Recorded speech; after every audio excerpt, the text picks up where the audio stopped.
ইলিয়াস সাহেব যে এই কথাগুলো বলছে এগুলো ভিত্তিহীন। তবে যে কোনো জিনিস একটু লিমিটের ভিতর থেকে বলা উচিত। কারোর ব্যক্তিগত ক্ষোভ ঝাড়া এগুলো ঠিক না, কারণ প্রত্যেকেরই ভাই পরিবার আছে, এগুলো আসলে ঠিক না। কারোর পার্সোনাল লাইফে ঢুকে কোনো বাজে কথা বলা একেবারেই উচিত না। গণ অধিকার পরিষদের ডলিয়াপা আপনাকে অনুরোধ করছি এবং বলতে পারেন বোন হিসেবে পরামর্শ, ঠিক আছে? যদি সাংবাদিক ইলিয়াস নুরুল হক নুরু ভাইকে নিয়ে যে ভিডিওটি করেছেন 47 মিনিটের, সেখানে আপনাকে নিয়ে যে কথাটা বলা হয়েছে সেটা যদি মিথ্যা হয়, তাহলে আপনার কাছে আমার অনুরোধ, আপনি আইনের আশ্রয় কেন নিচ্ছেন না? আপনার দলের নেতা নুরুল হক নুরু তো এখন অনেক ক্ষমতাশীল ব্যক্তি, অনেক পাওয়ার তার, তিনি একজন প্রতিমন্ত্রী। আপনার তো আইনের আশ্রয় নেওয়া উচিত এবং এখানে তো আপনি সার্বিক সাপোর্ট পাবেন। আর এটা যদি মিথ্যা হয়, তাহলে যে জিনিসটা সত্য না, যে জিনিসটা মিথ্যা, সেটা তো আপনার, তাহলে অবশ্যই আপনি এখানে জেতার সম্ভাবনা আছে। সাংবাদিক ইলিয়াসের ভিডিও মোটামুটি দেখে ফেলেছে বাংলাদেশ। দেখার পরে অপেক্ষায় ছিল যাকে নিয়ে ভিডিও সে কি বলে, ভিপি নূর কি বলে। আসসালামু আলাইকুম। যারা এই মুহূর্তে ভিডিও দেখছেন তাদেরকে অনুরোধ করব দয়া করে পুরো ভিডিও সম্পূর্ণ দেখবেন শেষ পর্যন্ত। খুবই গুরুত্বপূর্ণ একটা বিষয় নিয়ে আলোচনা করব। প্রিয় দর্শক, সাংবাদিক ইলিয়াস নুরুল হক নূরের বিরুদ্ধে একটি অভিযোগ এনেছিল যে গণ অধিকার পরিষদের একজন নেত্রী, একজন কর্মী ডলি, তার সঙ্গে একটা সম্পর্ক রয়েছে নুরুল হক নূরের। প্রিয় দর্শক শ্রোতামণ্ডলী, প্রতিমন্ত্রী নূরের বিরুদ্ধে বেশ কিছু অভিযোগ তুলেছিল সাংবাদিক ইলিয়াস, যেই প্রতিবেদনটা প্রকাশ করেছে সেই প্রতিবেদনে। প্রিয় দর্শক শ্রোতামণ্ডলী, গণ অধিকার পরিষদের সেই নেত্রী ডলির সঙ্গে কি সত্যি নুরুল হক নূরের সম্পর্ক আছে? এ বিষয়ে এবারে চাঞ্চল্যকর তথ্য সামনে এসেছে। গণ অধিকার পরিষদের নেতাকর্মীরা ভিপি নুরুল হক নূরের সমর্থকরা কি জানাচ্ছে এই বিষয়টি নিয়ে, এবং সেই ডলি, সেই নেত্রী কি বলেছে নিজে সাংবাদিক ইলিয়াসের এই প্রতিবেদনের জবাবে, সেটা আমরা শুনব। সত্যি কি নুরুল হক নূরের সঙ্গে কোনো সম্পর্ক ছিল তার? প্রিয় দর্শক শ্রোতামণ্ডলী, আশা করি পুরো ভিডিওটি জুড়ে আপনারা আমাদের সঙ্গে থাকবেন এবং ভিডিওটি যদি পারেন সর্বোচ্চ পরিমাণে শেয়ার করে দিবেন। প্রিয় দর্শক শ্রোতামণ্ডলী, চলুন কথা না বাড়িয়ে গণ অধিকার পরিষদের নেত্রী সেই ডলি কি বলল সাংবাদিক ইলিয়াসের প্রতিবেদন নিয়ে সেটি আমরা দেখি, তারপরে কথা বলে আশা করি সঙ্গে থাকবেন আপনারা আমাদের। ইলিয়াস সাহেব যে এই কথাগুলো বলছে এগুলো ভিত্তিহীন। তবে যে কোনো জিনিস একটু লিমিটের ভিতর থেকে বলা উচিত। আমরা আমির হামজাকে নিয়ে কথা বলেছি, মঞ্চে সে নিজের মুখে এরকম বাজে কথা বিভিন্ন নারীদের অঙ্গভঙ্গি নিয়ে বলেছে, তাই আমরা বলেছি যে সে এরকম বলেছে। সে যদি না বলতো, আমির হামজা সাহেব যদি কোনো নারীকে নিয়ে কোনো বাজে কথা না বলতো, তাহলে আমরা কখনোই তাকে নিয়ে কথা বলতাম না।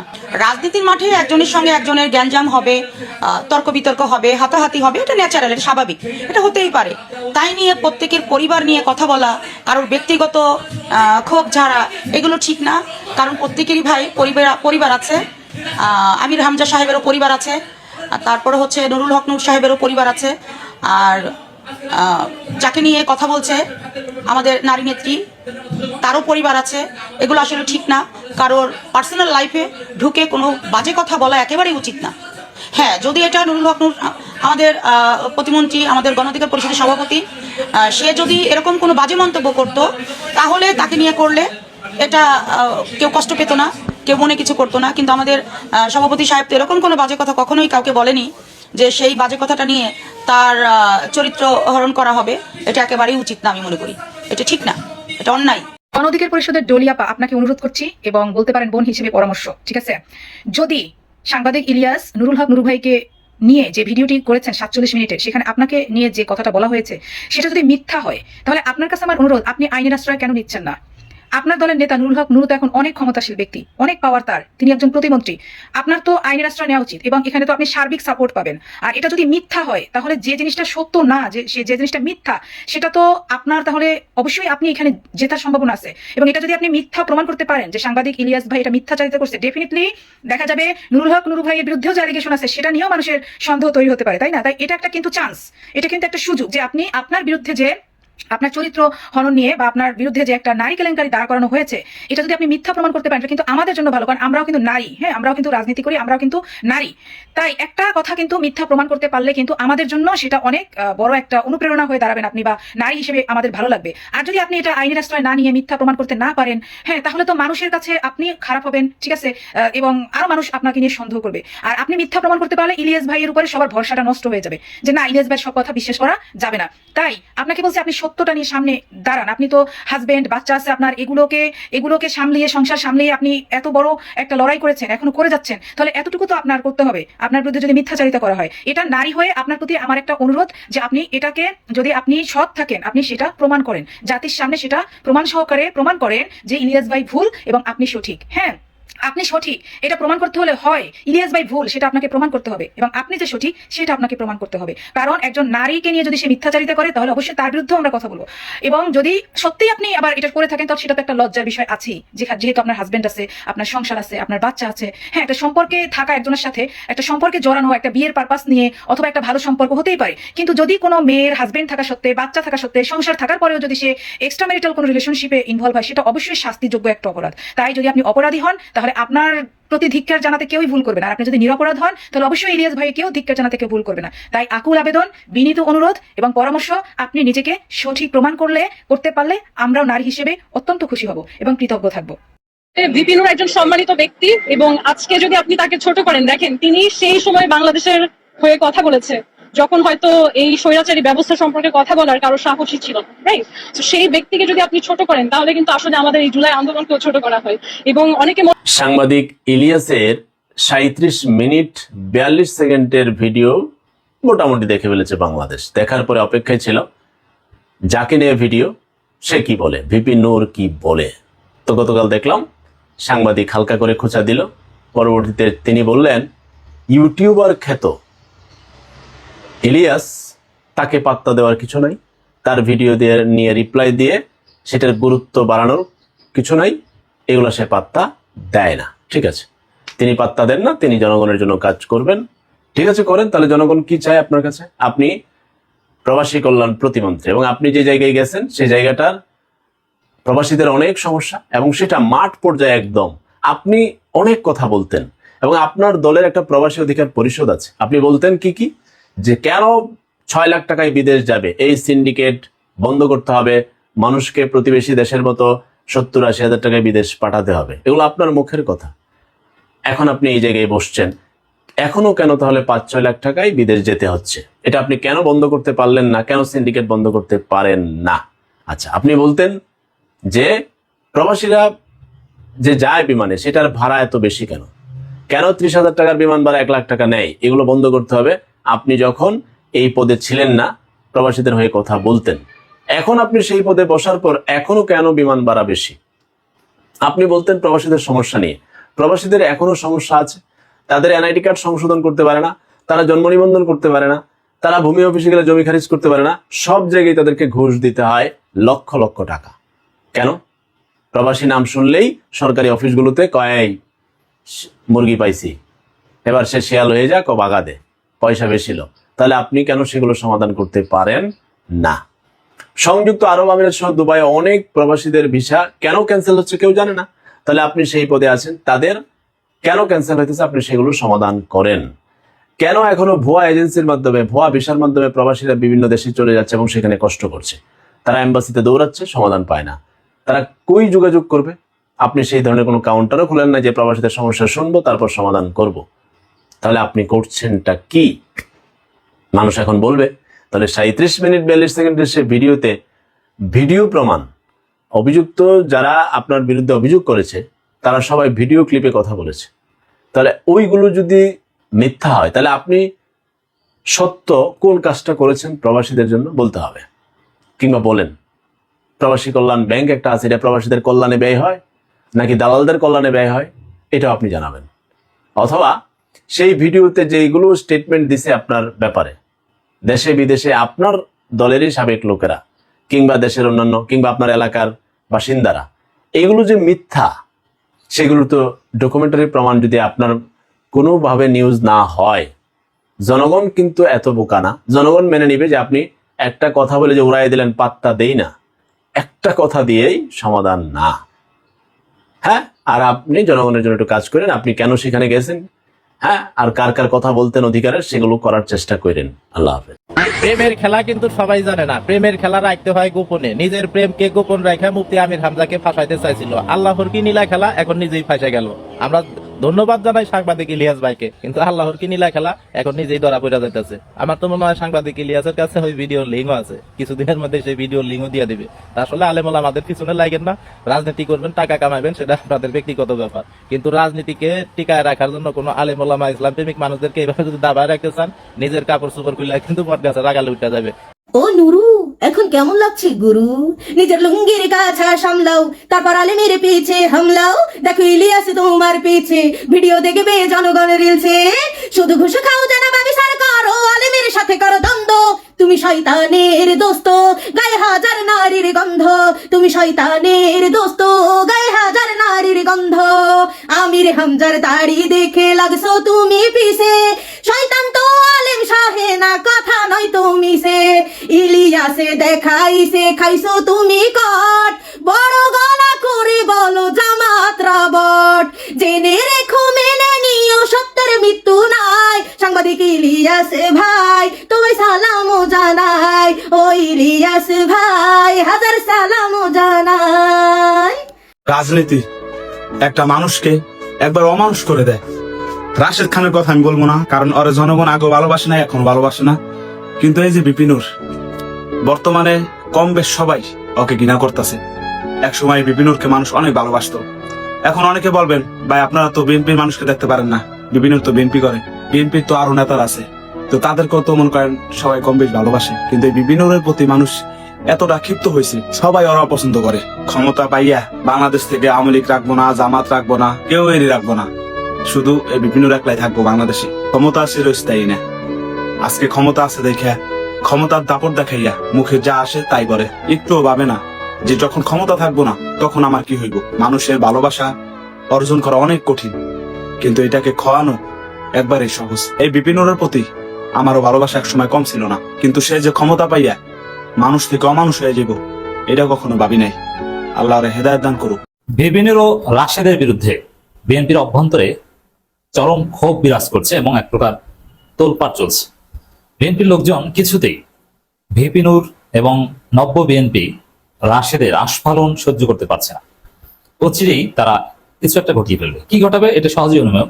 এটা আপনারা অতীতেও দেখেছেন যে বিপিনুর বেশ কয়েকবার বিএনপির হাতে মার খেয়েছেন। পটুয়াখালীতে হাসান আল মামুন, ছাত্রদল, এমনকি পটুয়াখালীতে ছাত্রদল বিপিনুরকে অবাঞ্ছিত ঘোষণা করেছিল। রাশেদকে ঝিনাইদহে তার নিজ নির্বাচনী এলাকায় বিএনপির লোকজন পিটিয়েছে। শেষ পর্যন্ত বিএনপির লোকজন তাকে ওইভাবে কোঅপারেট করেনি। তারেক রহমান, আইনমন্ত্রী, এদের নির্দেশনা সত্ত্বেও তাকে কোঅপারেট করেনি এবং শেষ পর্যন্ত রাশেদ খান কিন্তু এমপি হতে পারেনি। আগে থেকেই ক্ষোভ ছিল, কিন্তু এখন বিপিনুরদের যে আস্ফালন, প্রথম কথা হচ্ছে যে আগের ক্ষোভ অবশ্যই আছে এবং কয়েক গুণ বেড়ে গিয়েছে। কারণ যেই বিপিনুরকে বিএনপি মেরেছে, রাশেদকে মেরেছে, সেই বিপিনুরকে মন্ত্রী বানিয়েছে তারেক রহমান, সেই রাশেদ খানকে সচিব মর্যাদার রাজনৈতিক সহকারী বানিয়েছে। এটা স্বাভাবিকভাবে বিএনপির লোকজন সহ্য করতে পারার কথা না এবং তারা সহ্য করতে পারছে না। তো দর্শক, এই জায়গায় তাদের মধ্যে একটা পুঞ্জীভূত ক্ষোভ আছে। at the same time নতুন ভাবে তাদের যে আস্ফালন, এতে বিএনপির ত্যাগী জনশক্তিদের ক্ষোভ কয়েক গুণ বাড়ছে। বিশেষ করে দেখেন, আমি এই আলোচনা করছি রাশেদ খানের একটা বক্তব্যকে কেন্দ্র করে। রাশেদ খান বিএনপির কোনো পদ পদবিতে নাই, প্রধানমন্ত্রীর রাজনৈতিক সহকারী। এটা কিন্তু প্রধানমন্ত্রীর, নট বিএনপি চেয়ারপারসনের। বিএনপিতে তিনি একজন জাস্ট কর্মী, কোথাও কোনো পদ নেই। উপজেলা বিএনপি, ওয়ার্ড বিএনপি সদস্য পদ নেই। দর্শক, সেখানে রাশেদ খান বলছেন স্থানীয় নির্বাচনে দলীয় সিদ্ধান্তের বাইরে গেলে কঠোর ব্যবস্থা। এই বক্তব্যে কথা সুন্দর, কিন্তু এই বক্তব্যে বিএনপির লোকজন ক্ষোভে ফুঁসছে। এই বক্তব্য গণমাধ্যমে এসেছে, সবগুলো পত্রিকা এসেছে এবং সবগুলো পত্রিকার কমেন্ট বক্সে যে দেখেন বিএনপির লোকজন ধুমাইয়া গালাগালি করছে। তুই কোন চাটের বাল? বিএনপির বা দলীয় সিদ্ধান্তের বাইরে গেলে কঠোর ব্যবস্থা নাকি এটা রুহুল কবির রিজভী বলবে বা বিএনপির দায়িত্বশীল সাংগঠনিক নেতৃবৃন্দ বলবেন? রাশেদ খানকে এটা বলার। আর দলীয় সিদ্ধান্তের বাইরে গেলে ব্যবস্থা, এটা তো আর প্রধানমন্ত্রী কিংবা সরকারের বিষয় না, এটা দলীয় ব্যাপার। তো দলীয় ব্যাপারে রাশেদ খানের এই বক্তব্যে বিএনপির লোকজন চরমভাবে ক্ষুব্ধ হচ্ছে। তারা বলছে যে আমরা 40 বছর 45 বছর যাবত বিএনপি করি, আমরা এই ধরনের একটা অথরিটি নিয়ে কথা বলতে পারি না। আর রাশেদ খান কোথা থেকে গিয়ে এসেছে, তিনি এখন সংগঠনের অথরিটি নিয়ে কথা বলছেন যে না ব্যবস্থা নেওয়া হবে। তিনি তো দলের কেউ না। আমরা বিএনপি করতে যে জেল খেটেছি, গরু ঘরে ঘুমিয়েছি, গোয়াল ঘরে ঘুমিয়েছি, পাট খেতে ঘুমিয়েছি, ধান খেতে ঘুমিয়েছি, 17 বছর মার খেয়েছি, জেল খেটেছি, শত শত মামলা ফেস করেছি।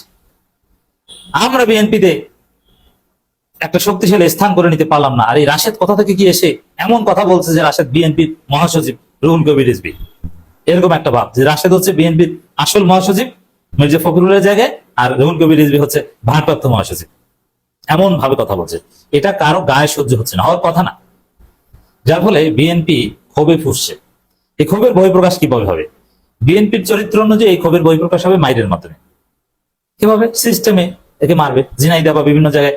এখন হয়তো বা সরকারের একটা পদে আছে, গায়ে হাত দিতে একটু দ্বিধাবোধ করে, কিন্তু একটা পর্যায়ে সুযোগ পেলেই বিএনপি পিটাবে। লিখে রাখেন, উচিত নাই, পিটাপিটির রাজনীতি উচিত না। এটা রাশেদ খানের বিরুদ্ধে প্রধানমন্ত্রীর কাছে বিচার দিবেন, অথবা এই যে সাংগঠনিক সিস্টেমের বহির্ভূত যে তিনি কথাবার্তা বলছেন এটা থামানোর কথা বলবেন, পাল্টা অন্য কেউ বয়ান দিতে পারেন, সর্বোচ্চ মিছিল মিটিং করতে পারেন, কিন্তু মায়ের দেওয়া এটা আমরা সমর্থন করি না। বাট বিএনপির রাজনীতি এটাই। অলরেডি রাশেদ খানের উপর কয়েক দফা হামলা করেছে বিএনপি, আবার করবে। এবং ঝিনাইদহ বিএনপি বঞ্চিত যারা যারা ঝিনাইদহে রাশেদ খানের আসনে যারা মার খেয়ে, যারা নির্যাতিত হয়ে ক্রস ফায়ারের শিকার হয়েছে, এই ঝিনাইদহ একটা মজলুম জনপদ, এই ঝিনাইদহের উপর স্পেশাল নির্যাতন করেছে। এই ঝিনাইদহ জামাত শিবিরকে ধরে ধরে ধরে ধরে ক্রস ফায়ার দিয়েছে। অন্যান্য জায়গার সাথে অনেক কিছু এখানে মিলে না। সাতক্ষীরা, ঝিনাইদহ এটা স্পেশালি মজলুম। ঝিনাইদহ বিএনপি জামাতের উপর যতটা জুলুম হাসিনা করেছে, মাগুরার উপর এতটা করেনি, পার্শ্ববর্তী চুয়াডাঙ্গার উপর এতটা করেনি। ঝিনাইদহ স্পেশাল। কুষ্টিয়ার উপরে করেছে, ঝিনাইদহটা বেশি আশেপাশের জেলাগুলোর মধ্যে। সেখানকার বিএনপির লোকজন এই দৃশ্য সহ্য করতে পারে না। এর সাথে আবার ওই আশেপাশেরই চুয়াডাঙ্গার সাংবাদিক ইলিয়াস হোসাইন তিনি খেপেছেন। তিনি এই ভিবিনুর রাশেদের বিরুদ্ধে খেপেছেন। এদিকে তারেক রহমান পিনাকি ইলিয়াসকে কাছে টানতে যাচ্ছে। পিনাকি ভট্টাচার্য, ইলিয়াস হোসাইন এরা জামাতপন্থী এখন বা সরকার বিরোধী, কিন্তু ভারতের আধিপত্যবাদের বিরুদ্ধে তারেক রহমানের লড়াইয়ে, প্রথম আলো ডেইলি স্টার শয়তানের বিরুদ্ধে তারেক রহমানের চলমান লড়াইয়ে পিনাকি ভট্টাচার্য, সাংবাদিক ইলিয়াস এদেরকে প্রয়োজন তারেক রহমানের। যার ফলে তারেক রহমান জানেন যে ইলিয়াস পিনাকি অতিরিক্ত বিএনপি বিরোধিতা কখনো করবে না। বিএনপি সমালোচনা করবে, বাট বিএনপির পতনের জন্য তারা কখনো আন্দোলন করবে না, পতন চাইবে না, সমালোচনা করবে। বরং ভারতের ষড়যন্ত্রের হাত থেকে, 111-এর ষড়যন্ত্রের হাত থেকে পিনাকি ইলিয়াস তারেক রহমানকে রক্ষা করবে। এই জায়গা পিনাকি ইলিয়াসকে এমনিতেই তারেক রহমানের প্রয়োজন বৃহত্তর স্বার্থে, ভারতের হাত থেকে বাঁচতে। কারণ পিনাকি ইলিয়াস যা করতে পারেন এটা অন্য কেউ করতে পারে না, এর বিকল্প নাই। প্রথম আলো ডেইলি স্টার তারেক রহমানকে বেকায়দায় ফেলবে। প্রথম আলো ডেইলি স্টার হচ্ছে 111-এর কুশীলব, ভারতের দালাল। সেই জায়গায় তারেক রহমানের জন্য পিনাকি ইলিয়াসকে দরকার। তো দর্শক, এখানে পিনাকি ইলিয়াস যেহেতু এই ভিবিনুর এবং রাশেদের বিরুদ্ধে লেগেছেন, ভিবিনুর রাশেদকে পিনাকি ইলিয়াসও বেকায়দায় করবেন। আর তারা বেকায়দায় ফেলতে পারেন, এই ক্যাপাসিটি পিনাকি ভট্টাচার্যের আছে, ইলিয়াস হুসাইনের আছে। অলরেডি ভিবিনুরের বিরুদ্ধে যে মাল মশলা সাংবাদিক ইলিয়াস রেডি করেছেন, ভিবিনুরের 12টা তো বেজে গেছে, এখন আনুষ্ঠানিক ব্যবস্থা নেওয়া বাকি। তো দর্শক, ভিবিনুরও এরকম বিএনপির উপর নির্যাতন করছে। পটুয়াখালীতে বিএনপির লোকজন চরম ক্ষুব্ধ। হাসান আল মামুন বেচারা একজন মজলুম জননেতা, জীবন যৌবন সবকিছু বিএনপির জন্য ব্যয় করেছেন, কিন্তু কখনো হাসান আল মামুন ওই আসনে নমিনেশন পান না। কখনো গোলাম মোল্লা রনি উড়ে এসে জুড়ে বসে, কখনো ভিপিনুর। তো এটা হাসান আল মামুনের মতো একজন ওর খাওয়া রাজনীতিবিদ এটা সহ্য করবে না। এবং হাসান আল মামুন কি একা হাসান আল মামুন না, বিএনপিতে একটা শক্তিশালী অংশ এই চিন্তা ধারণ করে। এই জন্য আমি মনে করি ভিপিনুর এবং রাশেদের যে আস্ফালন, এর বিরুদ্ধে বিএনপি ফুঁসে উঠবে এবং এর জবাব পর্দার অন্তরালে বিভিন্ন খেলার মাধ্যমে দিবে এবং মাইরের মাধ্যমে দিবে। অচিরেই এই খেলা আপনারা দেখবেন, জাস্ট ওয়েট অ্যান্ড সি। প্রিয় দর্শক শ্রোতা মণ্ডলী, আপনারা দেখতে পারলেন অবশেষে মুখ খুলেছে সেই ডলি, যেই ডলিকে নিয়ে বিপিন নুরুল হক নূরের সঙ্গে একটা সম্পর্কের কথা জানিয়েছিল সাংবাদিক ইলিয়াস। তিনি বলছেন যে সাংবাদিক ইলিয়াসকে একটু লিমিটের মধ্যে কথা বলা উচিত বলে পরামর্শ দিয়েছেন গণ অধিকার পরিষদের এই নেত্রী। তিনি বলেছেন নূর ভাইকে নিয়ে সাংবাদিক ইলিয়াসের অভিযোগগুলো ভিত্তিহীন তার বক্তব্য অনুযায়ী। তো নুরুল হক নূরকে নিয়ে যেই অভিযোগগুলো করেছে সাংবাদিক ইলিয়াস, সেই অভিযোগগুলো কি ভিত্তিহীন মনে হয় আপনাদের, নাকি মনে হয় যে এর সত্যতা রয়েছে? জানাবেন প্রিয় দর্শক শ্রোতা মণ্ডলী, আপনারা আপনাদের অভিব্যক্তিটা। আমাদের চ্যানেলে নতুন হয়ে থাকলে অবশ্যই চ্যানেলটা সাবস্ক্রাইব করে পাশে থাকা বেল বাটনটি ক্লিক করে রাখবেন পরবর্তী আপডেট সবার আগে, সকলের আগে পাওয়ার জন্য। আজকের মতো বিদায় নিতে হচ্ছে, তবে বিদায় নেওয়ার আগে সকলের আগে বলতে চাই আপনাদেরকে, আপনারা কি মনে করেন সাংবাদিক ইলিয়াস যেই প্রতিবেদন প্রকাশ করে এ যাবৎকালে যে তথ্যগুলো দিয়েছে সেগুলো কি তথ্য প্রমাণের ভিত্তিতে বানোয়াট মন করা আকারে বলেছে? সব কিছুই তো প্রমাণ হয়েছে দিন শেষে সত্য। তো এবারে নুরুল হক নূরের এই ঘটনাকে কেন্দ্র করে যে অভিযোগগুলো সামনে এনেছে সাংবাদিক ইলিয়াস, তার ভিত্তিতে তার প্রেক্ষিতে আপনারা কি মনে করছেন, কি ভাবছেন, অবশ্যই জানাতে ভুলবেন না। আল্লাহ হাফেজ।